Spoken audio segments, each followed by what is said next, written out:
बतिया इहे मजबूरी धनी हम के सतावता कथी करे कुछ अब समझ न आवता बतिया के मानो नहीं जिद तू करब फोन तोहे हरदम हेले जाब कदी चंदन ए राजा जातारा तू तो लंदन हेले जाब कदी चंदन ए पिया जातारा तू तो लंदन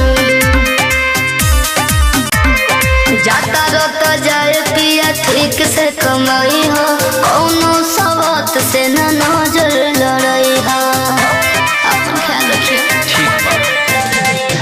जनी घबराए धनी खात बानी किरिया जात बानी हम धर्मेंद्र के भिरिया तोहरा लाय अरुण जय देश से कही के भेजब मोबाइल हम सैमसंग हेले जाब कदी चंदन ए राजा जातारा तू